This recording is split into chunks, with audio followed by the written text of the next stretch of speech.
먼저 사대교회를 좀 살펴보겠습니다. 오늘은 소아시아 7교회 가운데 5번째 교회를 나눕니다. 이 사대라는 도시는 고대부터 위대한 도시로 여겨져 왔습니다. 사대는 난공불락의 도시였고요. BC 6세기에는 부유하고 강력했던 이 리디아 왕국의 수도로서 기능을 했습니다. 오랜 시간 동안 수도로서의 기능을 해왔다는 것은 이 지역이 교통의 요충지이고 그리고 상업의 중심지 역할을 했다는 것을 의미합니다. 실제로 이 사대는 두아디아처럼 모직 또 염색 이런 공업들이 굉장히 발달했고요. 또 특별하게 금을 생산하고 또 은을 생산하면서 굉장히 번창하는 도시였다라고 기록을 합니다. 이 번창하는 도시였던 이 사대는 어느 날 BC 6세기 페르시아 고레스 왕에게 점령당하게 되고요. 그 이후에 그리스, 로마를 거쳐서 수없이 많은 전쟁을 치르게 되었습니다.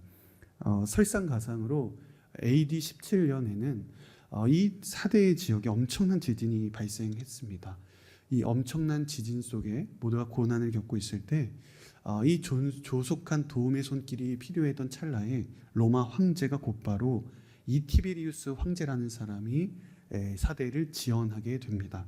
그래서 전폭적인 이 황제의 도움이 있었기 때문에 이 사대라는 도시는 순식간에 회복을 하고 성공을 합니다. 그렇기 때문에 이 사대라는 도시는 태생적으로 로마 제국과 밀착될 수밖에 없었습니다. 가장 어려운 시기에 가장 많은 도움을 주었던 것이 로마 황제였기 때문이죠. 사대는 지진 후에 무려 9년 만에 황제 숭배 신전을 건설했고요. 그것을 황제에게 바쳤습니다. 사대는 그 이후로 계속해서 황제에게 충성된 도시였다. 이것이 사대를 우리가 바라보는 역사적 배경입니다. 그럼 오늘 본문을 한 번 더 우리가 자세하게 살펴보면 좋겠는데요. 첫 번째 주제는 살아있는 사람들입니다. 우리 다시 한번 1절의 말씀을 읽어보겠습니다. 시작. 너는 사대교회의 사자에게 이렇게 써라. 하나님의 7 영과 7 뼈를 가지신 이가 이렇게 말씀하신다. 내가 내 행위들을 알고 있으니 너는 살아있다는 이름은 가지고 있으나 실은 죽어 있구나. 우선 하나님의 7 영과 7 뼈를 좀 살펴보겠습니다. 하나님의 7 영은 이 성령을 이야기합니다. 하나님의 영으로서 성령을 말하고요. 7 별은 7 교회를 상징합니다. 그런데 기존에 저희가 봤을 때 7 교회를 상징하는 이 단어로서 어떤 단어를 썼냐면 이 촛대라는 단어를 썼어요. 우리 요한계시록 1장 20절 한번 읽어보겠습니다. 시작. 내가 본 내 오른손에 7 별과 7 금촛대의 비밀은 이것이니 7 별은 7 교회의 사자들이요 7 촛대는 7 교회다. 지난번 저희가 에베소 교회를 설명할 때 말씀을 드렸는데 7 촛대는 이 지상에 있던 7 교회를 이야기합니다. 그러면 7 별은 왜 교회의 천사들, 교회의 사자들이라고 표현을 할까? 7 별은 지상에 있는 7 교회에 대한 천상적 대응체를 의미합니다. 쉽게 말하면 지상의 교회와 연결된 이 천상의 하늘에 있는 이 지상의 교회 원형이 하늘에 있다는 뜻이에요. 가령 건축을 할 때 우리가 이렇게 도면이 있잖아요. 그 도면이 요즘에는 3D로 나오고 다양하게 프로그램들이 있는데 이 도면이 있고 그 오리지널 디자인을 가지고 건축을 하잖아요. 그런데 도면을 가지고 우리가 건축을 한다 할지라도 재료가 다를 수 있고 구조물이 다를 수 있고 달라질 수 있잖아요. 마찬가지로 하늘의 오리지널 이 7 교회에 대한 이 본 모습, 원형이 있는 것입니다. 그 원 모습이 그 천상의 교회가 이 지상으로 내려왔다는 거예요. 다만 예수님도 하나님의 아들이시지만 이 성육신 때문에 인간적인 몸에 제약이 있으셨던 것처럼 교회도 비록 천상의 존재가 하늘에서 내려왔지만 여전히 제약이 있고 연약함이 있는 거죠. 그러면 왜 예수님은 오늘 7 촛대라고 말하지 않고 7 별을 가지고 있다라고 말씀하실까요? 이 말은 지금 비록 주님이 7 교회를 책망하고 계시지만 동시에 이 교회를 회복하게 하고자 하시는 하나님의 의지가 담겨 있어요. 그러니까 오리지널 디자인인 천상의 교회인 7뼈를 언급하시고, 그리고 그 성령을 언급하심으로써 이 교회의 모습을 원래 모습이었던 천상의 존재로서 오리지널 모습으로 다시 한번 회복하겠다라고 이야기하십니다. 우리가 건물이 잘못되고 건축이 잘못되면 오리지널 도면을 우리가 다시 보고 수정하듯이, 예수님은 한 손에는 성령, 그리고 한 손에는 천상의 원래 교회의 도면을 가지고 이 사대 교회를 새롭게 하겠다라는 하나님의 의지가 담겨 있습니다. 그런데 이때 사대 교회를 어떻게 표현하냐면, 살아있다는 이름은 가지고 있으나 실은 죽어있다라고 표현합니다. 여기서 살아있다라는 단어는 역동적이다, 활기차다, 활발하다는 은유적 표현을 갖고 있습니다. 지금 사대교회 공동체가 그 도시 분위기에 맞게 얼마나 활발하고 얼마나 활기차고 힘이 넘쳤는지를 지금 보여주고 있습니다. 그러니까 교회를, 사대교회를 외적으로 볼 때는 예배가 있고 기도가 있고, 그리고 섬김이 있고 사역이 있고 선교가 있었다는 거예요. 그리고 부흥이 있었습니다. 잘 돼 보였습니다. 그러한 종교적인 행위들이 많았음에도 불구하고 주님은 말씀하세요. 사실 너 죽어있는 교회다. 겉모습은 살아있지만 그 내면의 영적으로는 완전히 죽어있는 교회였다. 성령을 위해 일하지만 그러나 성령의 임재가 없는 교회다. 여러분, 너무도 두렵고 떨리는 말을 하고 계신 거예요. 오늘 말씀을 준비하면서 이 알티 켄달 목사님의 이 성령을 소멸치 않는 삶이라는 책을 참고를 하게 됐습니다. 이 알티 켄달 목사님이 이 마틴 로이드 존스 목사님의 후임으로서 그 웨스트민스터 채플에서 영국에서 25년간 설교 사역을 하시고 은퇴하셨는데요. 몇 년 전에도 온누리교회 목회사관학교에 오셔서 이렇게 목회자들에게 강의를 해주신 적도 있습니다. 그런데 이 책에 이런 말이 있습니다. 성령께서 교회에서 완전히 떠나신다 해도 오늘날 교회들이 하는 일의 90%는 아무런 지장을 받지 않을 것이다. 굉장히 두려운 말입니다.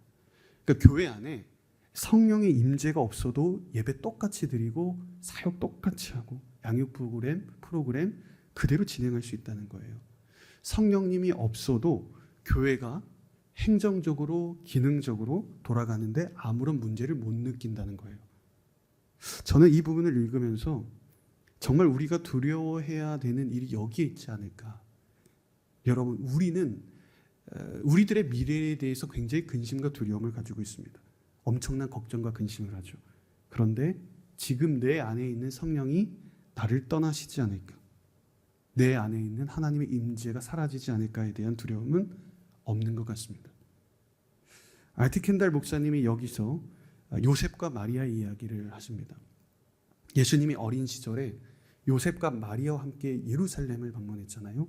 그런데 요셉과 마리아가 가족들과 친척들을 데리고 예루살렘을 방문했다가 돌아오는 길에 예수님이 뒤에 있는지 몰랐습니다. 빼놓고 하룻길을 지나서야 비로소 아기 예수가 아들이 없다는 사실을 그때 깨달아요. 예수님은 뒤에 남아 계셨는데 하루 시간이나 지나면서 예수님을 발견합니다. 왜냐하면 예수님이 자신들과 동행하고 있다라고 착각했기 때문이죠. 그들은 주님이 자신의 시간표에 맞춰서, 자신의 생각에 맞춰서 자신과 함께 예루살렘으로 이동할 것이다, 고향으로 돌아올 것이다 라고 예상했습니다. 당연하게 아들인 예수 그리스도이기 때문에 자신들의 시간에 맞춰야 한다고 생각했기 때문에 그들은 당연히 예수님이 고향으로 돌아오는 길에 함께 있다고 착각했습니다. 우리에게 질문을 합니다. 과연 그럼 우리는 내 안에 하나님의 임재를 인지하고 있는가? 아니, 당신 안에 하나님의 부재를 인식하고 있는가? 성령님의 임재를 우리가 인식하는 것만큼이나 성령의 부재를 인식하는 것이 굉장히 중요합니다.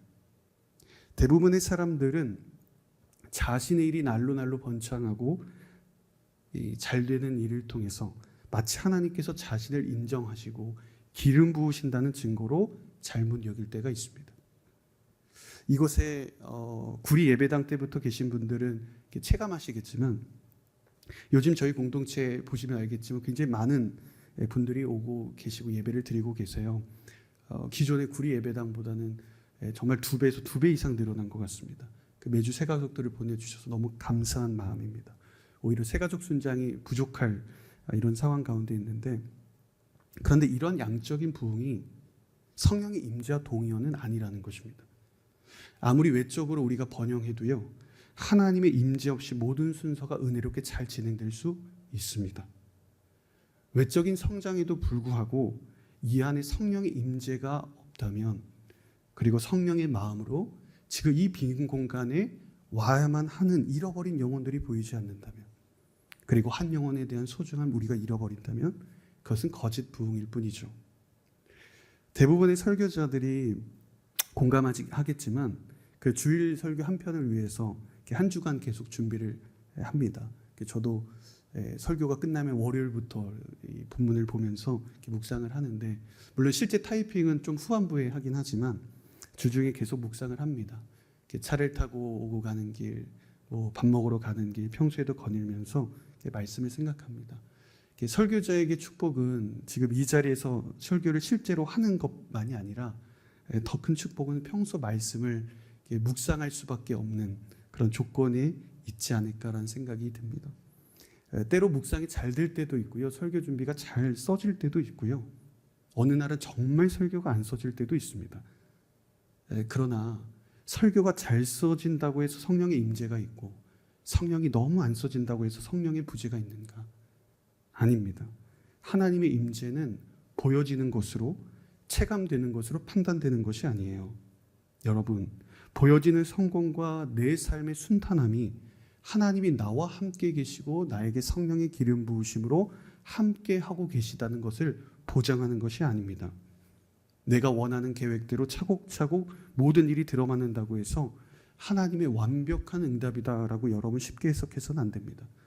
요나는 하나님의 말씀을 피해 정반대 방향으로 갔는데 마침 1년에 몇 번 있을까 말까한 다시스로 가는 배를 마침 그 자리에 만나서 배를 타고 가요.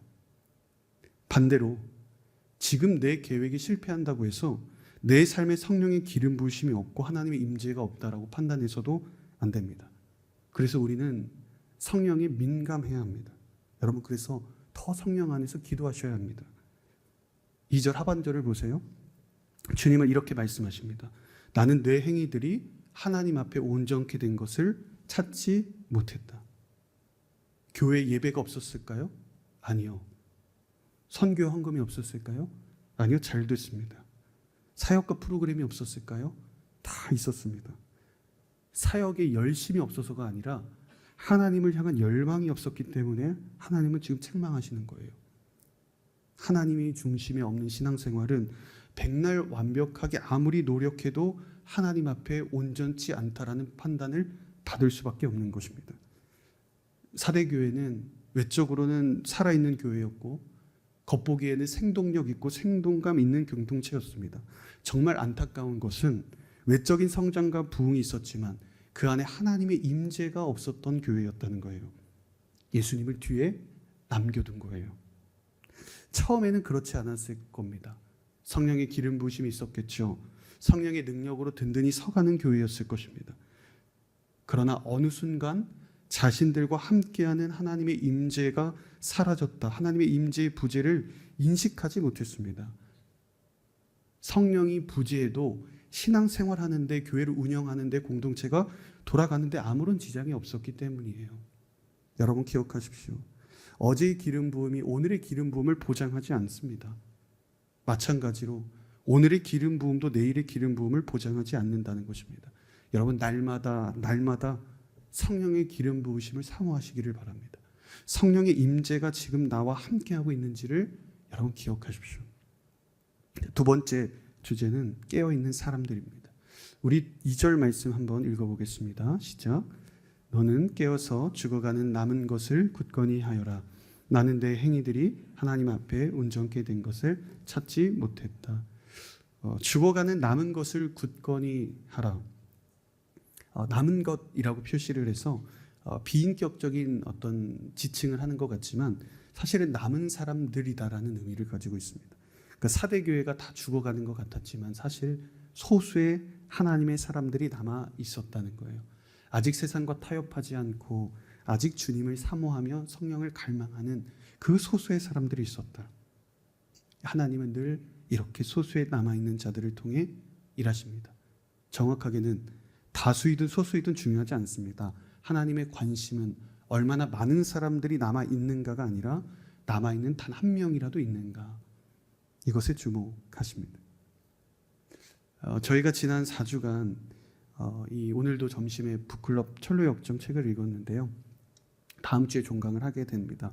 처음 기획을 할 때는 제 마음속에 굉장히 오래된 고전책 철로역정이잖아요. 과연 이것을 잘 읽을 수 있을까, 우리 청년들이 좋아할 수 있을까, 묵상할 수 있을까, 이런 고민을 했는데 한 주 한 주 진행하면서 각자 너무 책을 깊이 묵상하고 또 인물들을 통해 각자가 자신의 삶을 비춰보고 또 다시 한번 믿음으로 결단하는 모습을 보면서 제가 참 감사했습니다. 왜 철로역정이 기독교 서적 가운데 성경 다음으로 팔린 책인지 깨닫는 시간이었습니다.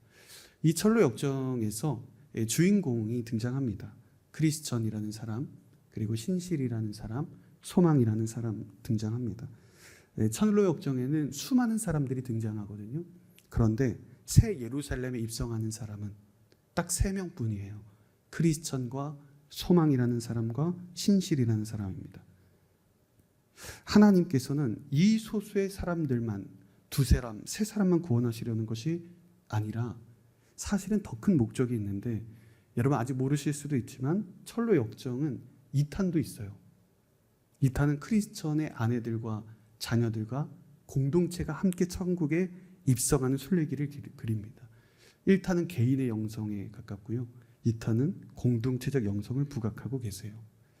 하나님이 소수의 사람들을 부르시고 회복하시는 목적은 결국에는 공동체적인 모두의 회복을 원하시기 때문입니다. 저는 여러분들이 그 한 사람이 되기를 바랍니다. 저는 여러분 그 한 사람, 여러분을 통해 가정과 일터와 공동체가 변화되는 그 놀라운 일이 있기를 주의 이름으로 축복합니다. 자, 3절 말씀 읽어보겠습니다. 시작. 그러므로 너는 어떻게 받고 들었는지 기억해. 만일 내가 깨어있지 않으면 내가 도둑같이 올 것이니 내가 어느 때 내게 올지 내가 결코 알지 못할 것이다. 사대교회가 받고 들은 것은 무엇일까? 건네받은 복음을 이야기합니다. 첫 번째로 하나님은 회복의 이야기를 하실 때 소수의 남은 사람들을 굳건히 하면서 회복을 이루겠다고 말씀하신다면, 지금 두 번째의 말씀은 신앙의 본질인 복음으로 돌아가게 하신다는 거예요. 복음에 답이 있다. 다른 세상적인 방식으로 공동체 회복을 기대하지 말라는 거예요. 내 신앙생활의 회복은 다시 영적인 본질로 돌아가는 것에 있습니다. 단순해요.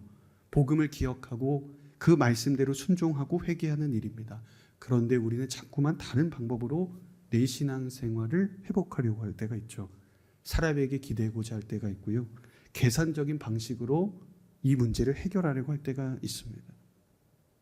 제가 어제 집사님, 한 권사님 결혼식을 다녀왔는데 그 신랑 아버지의 덕담 시간이 있었어요. 그 예비 부부에게 3가지의 덕담을 하셨는데 그 첫 번째가 참 기억이 남았어요. 이런 말을 하시더라고요. 사랑하는 아들아, 매일 큐티하고 말씀을 읽어라. 성경에 모든 길이 있고 모든 해답이 있다. 이게 아버지가 아들에게, 예비 며느리에게 준 첫 번째 덕담이었습니다. 신앙인에게 너무 단순한 말이잖아요. 익숙한 이야기 같지만 사실 너무도 지키기 어려운 말이죠. 사실 첫 부부로 출발하는 이 부부들에게 가장 중요한 사실 메시지를 전하고 있죠. 철로역정 이야기를 또 한번 하게 됐는데, 이 크리스천이라는 사람이 이 의심의 성에 있는 절망의 감옥에 갇히게 돼요. 절망에 있는 이 절망이라는 거인이 끊임없이 크리스천과 소망이를 박해합니다. 그래서 크리스천과 소망이 온갖 궁리를 다하고 빠져나갈 생각을 합니다. 그래도 이 절망의 감옥에서 빠져나갈 수 없는 거예요. 결국 크리스천이 극심한 고통이 반복되면서 자살을 생각하게 됩니다. 그 어떠한 사탄의 공격에도 다 이겨냈던 크리스천이 차라리 죽는 것이 이렇게 사는 것보다 낫다라는 자살을 묵상합니다. 그런데 그들이 그 절망의 감옥에 갇힌 뒤에 한참이 지나서야 기도를 하고요. 근데 그 기도하는 순간 문득 깨닫게 돼요. 자신의 목걸이에 언약의 이 열쇠가 걸려 있다는, 목걸이가 있다는 사실을 그때 깨닫습니다. 그 언약의 열쇠는 모든 감옥을 풀 수 있는 마스터키였어요. 그들은 모든 세상적인 방법을 다 떠올리며 머리를 맞대고 고민했거든요. 해답이 없었습니다. 그런데 사실 너무도 간단한 해결책이었어요. 아니, 멀리 있지 않았고 이미 자기에게 주어져 있습니다. 언약의 마스터키, 약속의 말씀이었습니다. 그들은 그 약속의 말씀, 즉 언약의 키로 무사히 감옥에서 탈출하게 되었습니다. 여러분, 말씀으로 돌아가십시오. 그 안에 모든 지혜와 여러분들이 걸어가야 할 해답과 해결이 있습니다. 모든 절망의 문을 여는 열쇠는 오직 말씀인 줄로 믿습니다. 그 말씀이 여러분들을 절망에서 건져주실 것입니다. 2절과 3절에서 주님은 동일하게 권면을 하세요. 깨어 있으라. 여기에 덧붙여서 내가 도둑같이 올 것이다. 그리고 내게 올 것이다. 이 온다라는 단어를 반복해서 사용하고 계시거든요. 깨어 있으라. 이것이 어떤 의미를 담고 있을까요? 깨어 있으라. 제가 이 구절을 묵상하면서 저는 이렇게 고백이 들더라고요. 성령님이 나와 동행하고 계신지를 늘 점검하라. 이게 깨어 있으라라는 의미가 아닐까. 우리가 성령님께 민감하게 반응하지 않고 우리 계획대로 살아갈 때 하나님은 우리와 동행하지 않으실 수 있어요. 여러분, 성령님께서 우리와 함께 하시고 우리와 동행하지 않으면 우리는 아무것도 아닙니다. 구약에서 삼손은 힘과 능력의 사람이었어요.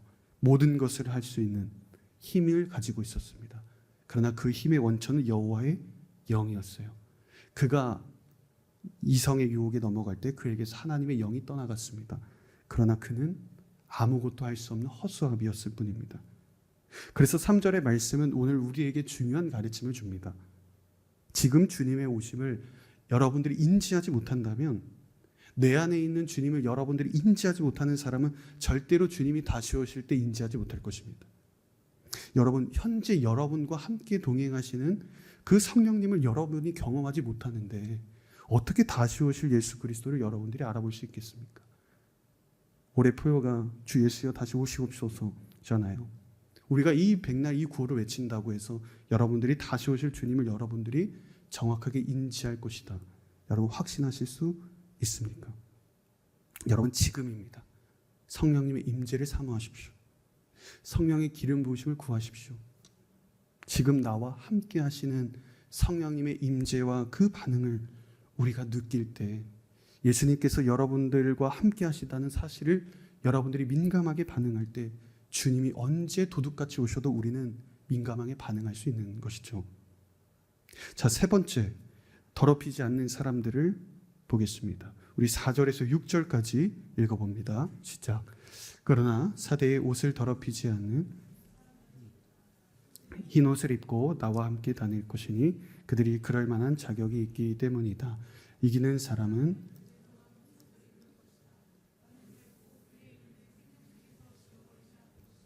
내 아버지 앞과 그의 천사들 앞에서 그의 이름을 시인할 것이다. 귀 있는 사람은 말씀을 들어라. 아멘. 반복되는 단어가 등장하죠. 흰옷입니다. 흰옷을 입는 것은 곧 구원받은 거룩한 성도들의 정체성을 의미하죠. 옷을 더럽히지 않는 사람들은 곧 흰옷을 입은 사람들이고 생명책에 기록된 사람들입니다. 현재 저희가 7교회 중에 5번째 교회를 보고 있잖아요. 그런데 지금 여러분들 쭉 읽어보셔서 여러분 느끼셨을 수 있지만, 깨달으셨을 수 있지만, 이 4대 교회에만 해당되는 특징이 하나가 있습니다. 무엇일까요? 다른 교회들은 다 교회 안에 들어온 이단 세력을 언급해요. 유대파 사람들, 니골라당, 이세벨, 교회 안에 들어와 성도들을 유혹하고 교회를 분열시킨 많은 사람들 유혹과 이 넘어지게 한 이단들을 언급합니다. 그런데 4대 교회는 그런 사람이 없어요. 로마 제국의 외적인 박해와 핍박도 크게 없었던 것 같습니다. 이 4대 지역은 로마인과 유대인과 그리스도인들이 충돌 없이 잘 어울려 살아갔던 곳이라고 말합니다. 그런데 제게 이런 생각이 드는 거죠. 교회 안팎으로 어떠한 유혹과 박해가 없으면 교회가 더 잘 돼야 되지 않을까요? 성도들의 신앙적인 집중력이 더 말씀에 집중해야 되지 않을까? 말씀을 묵상하면서 이런 깨달음이 들더라고요. 교회가 이 세상의 유혹과 타락 때문에 타락하는 것이 아니라, 유혹과 핍박 때문에 타락하는 것이 아니라 성령의 임재를 잃어버릴 때 타락하는 것이구나. 아무리 강력한 이단들이 성도들을 유혹하고 악인들이 교회를 핍박해도 내 안에 하나님의 임재가 충만하다면 우리는 결코 무너지지 않을 것입니다.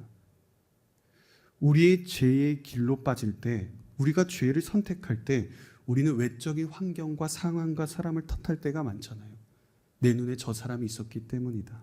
저 사람이 나를 미혹했기 때문이다. 불가피한 상황이었기 때문이다. 여러분, 그러한 유혹과 조건들을 제가 부정하는 것이 아니라 다만 그 선택은 결국 내가 한다는 거예요. 지난 금요일에 이제 새롭게 세워질 순장님들과 순장학교를 이제 올해 진행을 했습니다. 작년에도 너무 감사하게도 너무 잘 또 순장님께서 또 잘 세워주시고 또 잘 순모임을 진행해 주셔서 감사했는데, 올해도 참 좋은 순장님들을 보내주셨습니다. 올해 참 좋은 순모임이 될 거라고 기대가 됩니다. 순장 모임을 하면서 이런 이야기를 나눴습니다.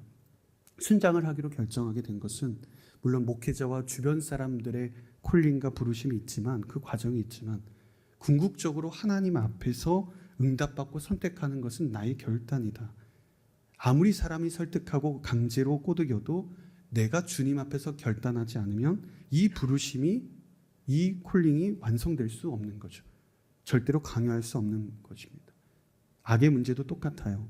내가 하나님 앞에 올바르게 서 있고 성령의 기름 부으심을 날마다 누리고 구하는 사람이라면 어떤 유혹도 이길 수 있습니다. 죄를 선택하지 않을 수 있어요. 만일 세속적인 공격, 유혹이 사대교회를 무너뜨린 그 자체가 분열시키는 원인이었다면, 그러면 사대교회는 타락할 이유가 하나도 없잖아요. 어떤 외적인 핍박과 내적인 유혹이 없었기 때문에.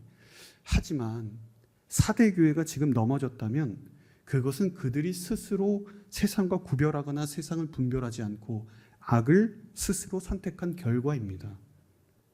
어떠한 상황적 변명도 주님 앞에서는 아무런 의미가 없어요. 하나님은 어떤 이유 때문에 너가 유혹에 넘어갔냐고 물어보시지 않습니다. 너가 넘어갔는가 아닌가를 물어보시죠. 이때 한 가지 주목할 점이 있어요. 지금까지의 교회들은 다 칭찬과 책망이 다 같이 나왔거든요. 근데 사대 교회만 책망만 언급해요. 왜 그럴까요? 하나님은 여러분, 교회가 악인들의 유혹과 공격에 넘어지는 것에 분노하시기보다는, 그것보다 교회가 성령의 임재를 잃어버리고 하나님의 영광과 임재를 잃어버리고 겉으로만 꾸미는 가식적인 신앙에 더욱 분노하신다는 거예요. 주님은 악인들의 행위를 분노하시지 않습니다. 그러나 내 안에 성령의 기름 부음을 잃어버리면 하나님은 강하게 책망하십니다. 이것이 더 큰 문제라고 말씀하세요. 옷을 더럽히지 않은 사람들, 이 사람들은 어떤 사람들일까요? 이 의미를 묵상하면서 신앙인이 세상과 단순하게 분리되어서 안전지대에서 신앙인들끼리 있으라는 그런 의미가 아닌 것 같습니다. 이 말에는 오히려 세상 속에 살면서 감당해야 될 일들을 전제하고 있습니다. 만일 세상과 단절해서 교회나 신앙인들끼리의 삶, 안전한 영역에 머물도록 주님께서 말씀하셨다면 이기는 사람이라는 말이 맞지 않죠. 세상과의 싸움에서 이기는 사람을 이야기하기 때문에 이기는 사람이라고 말하는 것입니다. 그러면 옷을 더럽히지 않는 사람들은 어떤 사람들일까요? 첫 번째는 세상과 치열하게 싸우는 사람들입니다. 사대교회는 로마인들과 유대인들 어느 누구와 어려움 없이 잘 지냈어요. 어떠한 박해도 핍박도 없었습니다. 그들이 자발적으로 자신들의 기준을 낮추고 신앙적 진리를 타협했을 뿐입니다. 정말 큰 문제는 자신들이 세상과 버타면서도 자신들이 세상과의 거리를 두지 않으면서도 그것이 문제다라고 생각하지 않았다는 데 있습니다. 여러분이 만일 세상에서 살아가면서 어떤 충돌도 고민도 핍박도 없다면 그것은 잘못된 신앙생활입니다. 하나님의 기준으로 살면 반드시 세상의 유혹 때문에 몸부림치는 날이 반드시 있고요. 세상의 가치관과 반드시 충돌이 일어나게 되죠. 성령의 기름 부으심을 여러분들이 충만하게 품고 넘친다면 이 쾌락을 따라가는 삶을 멀리하게 되어 있습니다. 만일 내가 지금 편안한 상태로 어떠한 세상의 가치관에 대한 고민과 고난이 없다면 치열하게 내가 신앙생활을 쌓고 있지 않은 것입니다. 여러분, 청년의 때에 유혹과 세상에 대해 치열하게 싸워본 사람만이 나중에도 세상을 이길 수 있는 거예요. 여러분, 죽기까지 여러분 유혹과 싸워본 적 있으십니까? 세상의 가치관과 여러분 치열하게 싸워본 적 있으세요? 그런데 주님이 나를 위해 치열하게 싸워주기는 바랍니다. 여러분의 때에 치열한 이 유혹과 세상의 공격 앞에 여러분들이 싸우실 수 있어야 합니다. 두 번째, 옷을 더럽히지 않는 사람들은 성령의 임재에 민감한 사람들이에요. 한 가지 이런 의문이 들었습니다. 세상을 살면서 어떻게 본문처럼 옷이 더럽혀지지 않을 수 있을까? 여러분, 세상 흙바닥에서 뒹구는데 어떻게 옷이 더럽혀지지 않을 수 있어요? 그런데 성령의 임재가 있다면, 내 안에 성령의 임재가 충만하다면 우리는 세상의 한복판에도 더럽혀지지 않습니다. 세상 속에 성령의 임재에 민감하게 반응하며 살아간다면, 내가 아무리 세상의 한복판에서 내가 아무도 믿지 않는 사람들 가운데 있다 할지라도 성령의 임재가 나와 함께 한다면 우리는 절대로 때가 묻지 않습니다. 4절에서 이렇게 말합니다. 그들은 흰 옷을 입고 나와 함께 다닐 것이다. 이 함께 다닌다는 의미는 예수님의 하나님의 임재를 뜻하는 거예요. 우리가 하나님의 임재를 사모하는 것, 우리가 성령의 임재를 갈망하는 것은 주님과 함께 다니는 겁니다. 사랑하는 다윗 공동체 여러분, 성령님의 임재가 여러분 안에 충만하기를 바랍니다. 성령님의 부재가 느껴진다면 이 시간 성령님의 기름 부음을 구하십시오. 아니, 내가 지금 성령님께서 나와 함께 하시지 않는다면 그 부재를 느끼게 해달라고 기도하십시오. 주님이 나와 함께 동행하고 계신지 날마다 점검하십시오. 하나님과 동행하면서 성령의 임재를 날마다 구한 여러분들이 되기를 바랍니다. 그래서 세상에 더럽혀지지 않는, 주님 앞에 섰을 때 조금도 흠이 없는 믿음의 사람들이 되시기를 주님의 이름으로 축복합니다.